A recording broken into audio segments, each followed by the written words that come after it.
speaker is George Finger, ICT specialist from DBSA, who has an extensive career in telecommunications, beginning at Telkom in 1980. He joined GEDA after that for ICT projects, previously with CELSI. He's also a member of the Presidential National Commission on ICT for South Africa, holds an honors degree in telecoms and MBA from Wales University, and also has done programs in Berlin in Germany and also Durban University of Technology. Will you all please welcome George Finger?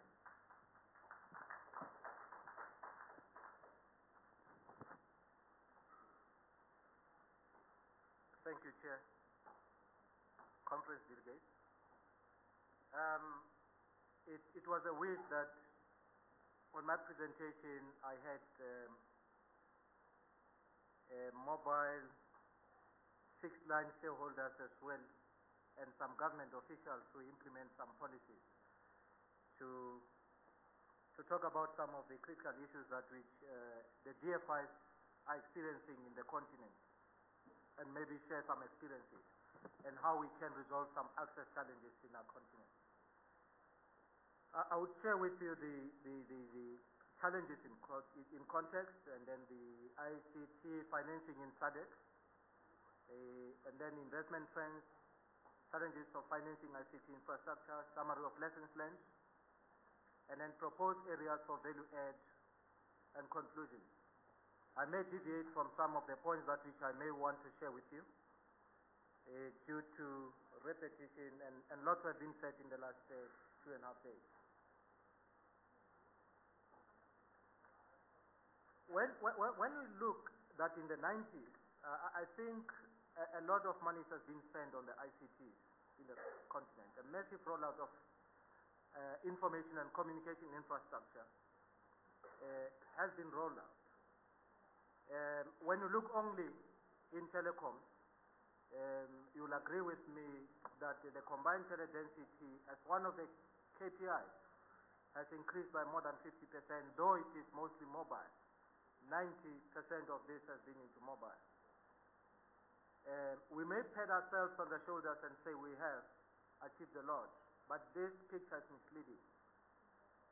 I think, in my opinion, in the bank, in the GFIs, development activists like myself will tell you that mobiles are more expensive than the fixed line. And if we want to talk about ICT, the converged ICT today, we have to look into the bigger picture than the mobile. We have heard yesterday from many colleagues that the forecast even for 2010 is that we are anticipating to have about 350 million subscribers in 2010. But none of the past speakers also are saying we need to develop also the surrounding infrastructure. We need to capacitate the education and training of the continent to ensure that we are not charged even the management fees by the cash cows or other foreign guys coming into the continent. You find that they buy equity, you pay them management fees, and you pay them out of also your OPEX. So it is triple dipping, not even double dipping. So these are the issues also that which we need to be talking about in these conferences. The picture is really mixed here. You will say we have rolled out massive infrastructures in the continent. Yet, some of the indicators are pathetic when you look into the internet of less than 5% in the whole continent. You look into the broadband challenges, we're talking easy, we're talking set, and say how expensive it is to enter into that club consortium where the new entrants are being barred by ridiculous amount of issues. The backbone challenges also is growing. You get the second network operators, the VANs, the ISPs, and everybody else. And this is an issue. When you approach as the DFI to say, can you enable Mundo Satel in Angola to communicate with Uganda? And then you have to go through many things in an appraisal as a development fund bank to say, what other issues do I need to look at in enabling the Angola Telecom to have access to the other inland operators in a very effective and efficient way. We have seen investment has increased substantially in Africa, although in the next 5 years there is a decline. You saw that also in Angus Bent's presentation yesterday, the Oracle person also, and many other presenters here, that even though we acknowledge that there has been massive investment, which necessarily was not really directed into where we need infrastructure, but we need to acknowledge that that has been done because of a disjointed approach in the rollout of infrastructure, whether it be electricity, dams, roads, housing, and so forth. Enabling environment remains key barrier for further development in our continent. I like what our Redwin presenter said yesterday to say when they declared one of provinces in India to be literate, their approach was not literally the deployment of infrastructure. He said the key or underlying or the primary issue was to focus on training and development. And then they started small in modules of e-health, e-government before they started with the real rollout, because awareness, adaptation of this infrastructure is imperative. There is no point of deploying infrastructure in the people who will not even, have the use of internet access because they're illiterate, they're not empowered, they don't even see the need. So if you listen carefully to what our Redwin presenter yesterday said, you may be interested in following up to say exactly, share with us more about the underlying issues and how did you approach this thing. Today we have a considerable investment needs for infrastructure in the information and communications technology in Africa. In Sub-Saharan alone, we are going to need in the next 3-4 years about $60 billion US dollars alone to ensure that we close the gap. And as we talk about Millennium Development Goals as well, you'll see how I came up with this picture of the 60 billion. This picture as you have seen, it is just to emphasize that Africa is lagging behind all the other continents. And when we talk about where we need to change the gap, maybe it will make more meaning. These pictures you have seen, that we're lagging behind as well in terms of the access, internet penetration, the broadband as well to say. It's almost non-existent.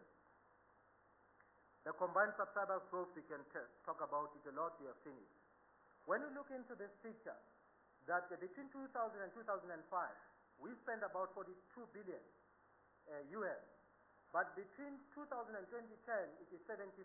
It is a decrease of 32 US billion.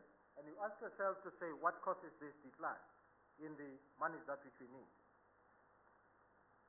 The UNDP and all the NGOs in the world focused mainly in the 80s on the basic infrastructure. I think even internet was tested in this continent.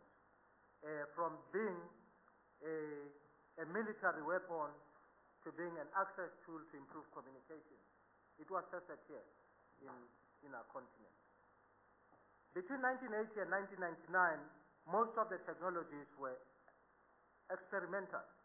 As an executive then of Telkom, the SA128E, the EWSD, all these latest technologies that we can today declare redundant were tested in this country and shipped back into Germany, into France, to be sold at a premium. They were not tested in Europe and so forth. Privatization of the first-hand monopolies and growth of mobiles also was enforced in this continent.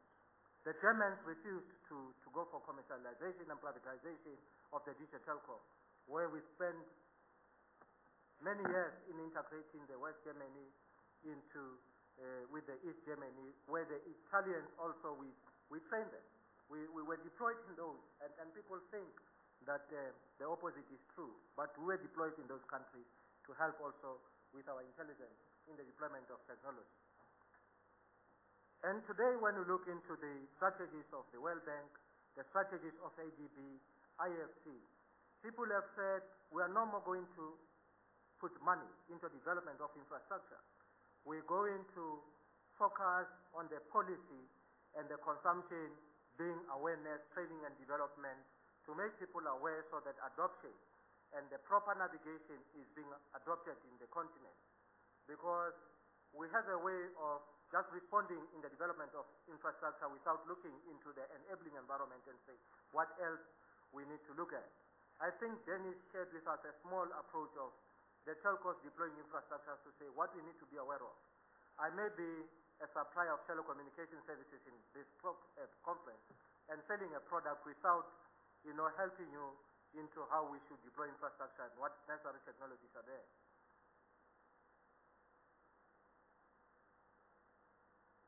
What holds Africa back is lack of access on crucial infrastructure.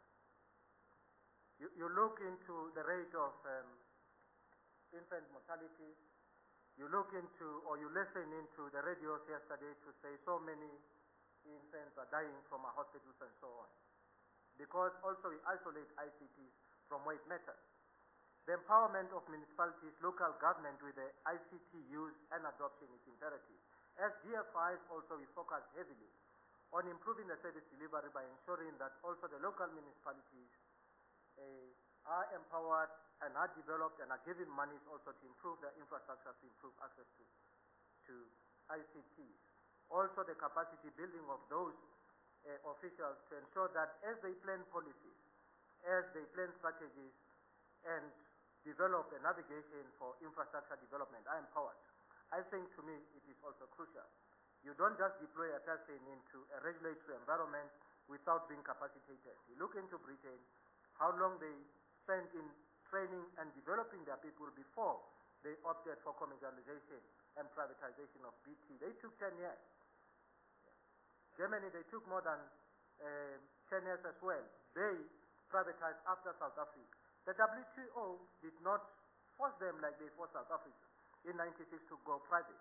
Digital Telecom refused, because they wanted to ensure that every community has access to the fixed line, which they achieved before they agreed into commercialization and privatization. They also ensured that they have the necessary electricity, the roads, and access into many of the ICTs that which are enabling environment. As opposed to us, we look into the examples of Kenya where the operators were saying, we're charging high because we have deployed the generators to ensure that this infrastructure works. So that was the reason of high cost. And I want to believe that the regulatory did well by not listening to such things. We have almost non-functional fixed line operators.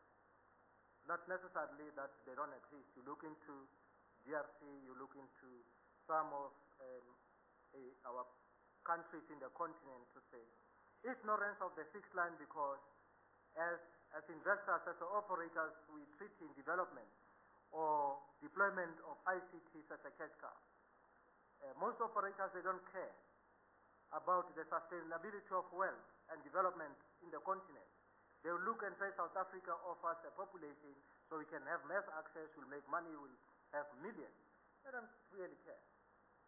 But if we have a proper vision, a navigation and development of infrastructure, we will start with the basic requirement of a fixed line. Hence the internet access is so low.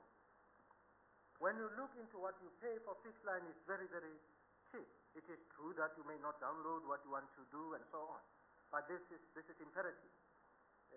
When you look into the units of mobile versus the fixed, I think it is ridiculous today. Hence I'm saying mobile is a temporary and alternative whilst you are building infrastructure, contrary to most of you who says mobile is this thing, it's overtaking, which is misleading concept. People are ignoring the actual development and jumping into issues that we really do not. Cash cows is different from the developmental agenda and say, where do you want to go as a continent, as countries, as governments, as shareholders? Now, what do we do with this picture? Between 1992 and 2004 period, I think we have spent about 210 billion in the developing world. 66 developing countries benefited, of which 14 were in sub-Saharan Africa. And there is a clear trend that as of today, the focus is moving towards the north. In Nigeria, where there is stability, in Benin, in all those other countries, I think sub-Saharan is going to also suffer some of this investment. The The regulators, the government officials, the operators needs to be approached and say, let us have a fair and equitable distribution of infrastructure. Let us have an integrated approach into the development of infrastructure in this continent to ensure that our people will realize the benefits of ICT and calls, knowledge workers, digital communities, and so forth. But the basics must be right.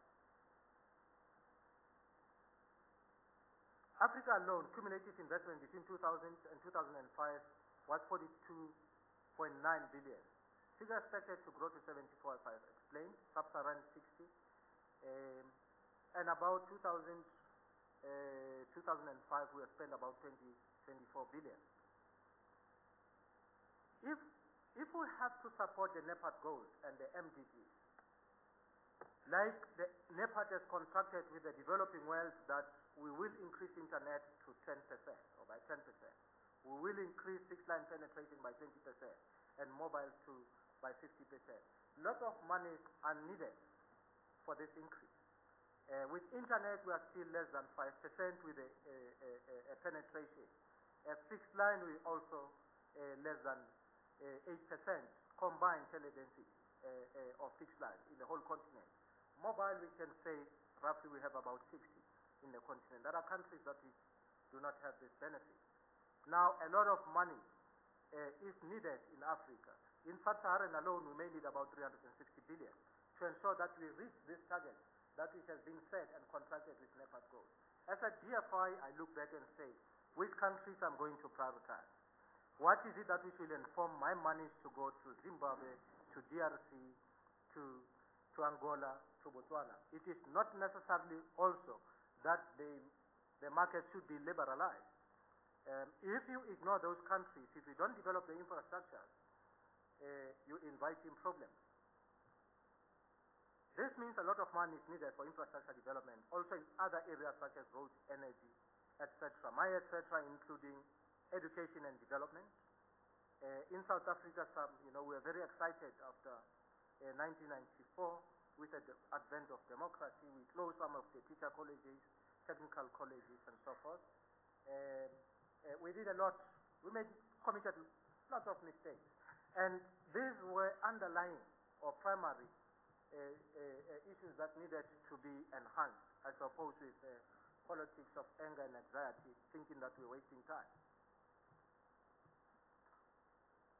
Now, there are many issues also that blocks this development, because the World Trade Organization, the World Bank, and so on, they will tell you that the structural adjustment will improve development and economic development in the continent, which has failed.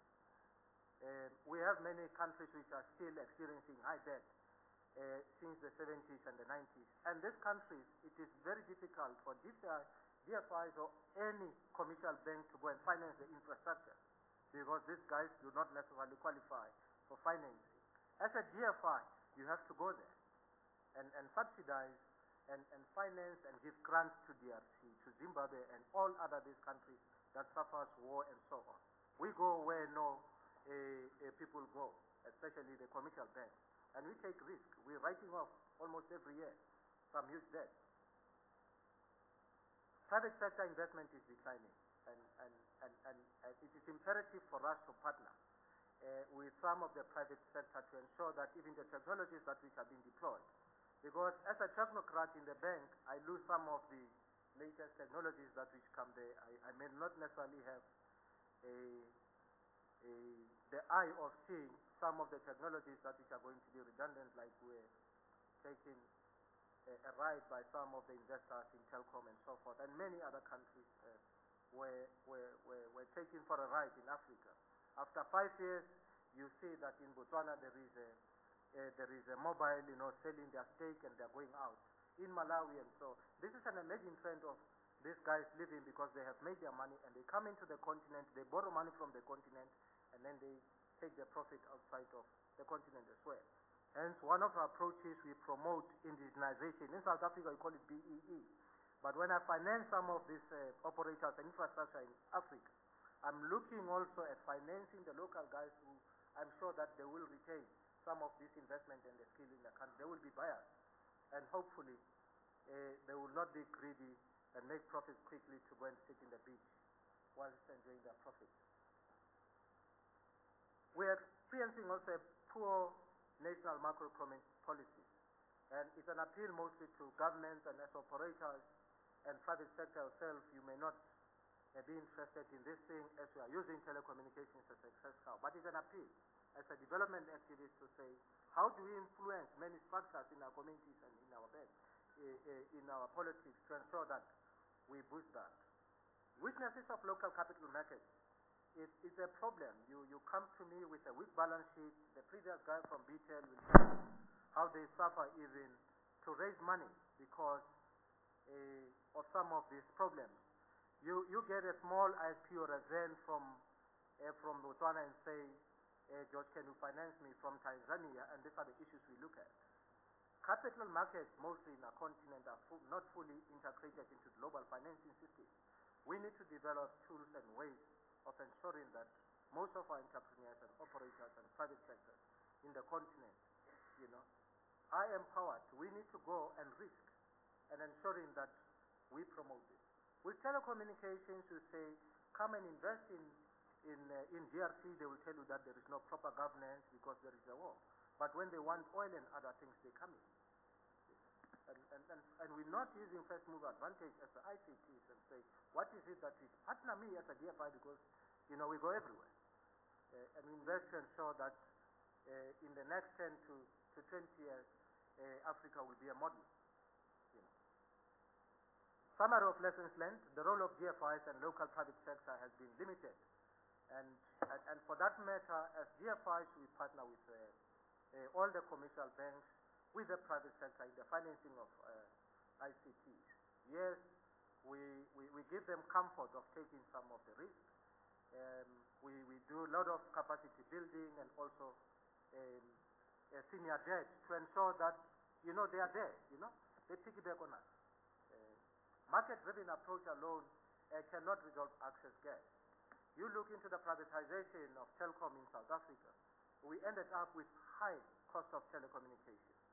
Less access into those communities, even though the policy or the license conditions compel them to roll out the infrastructure, but they choose to pay the penalty, make the profit, borrow money within the DFIs, within the commercial banks, within the continent. After 5 years, they walk away with nice things.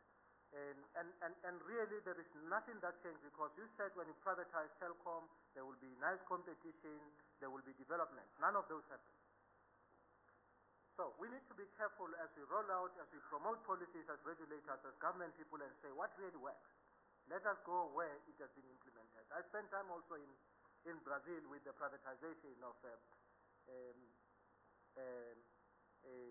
telecoms there. And today I'm happy to look back into our achievements. I'm happy to look back in Italy, in Germany, into what we did. We did not follow the market approach. We ensured that we extend infrastructure where it was needed. No viable public-private risk mitigation and financing instruments. And I think this is where also we need capacity building to ensure that in our continent, particularly in the different countries, we promote public-private risk mitigation and financing instruments to ensure that the funding of the projects are sustainable and viable.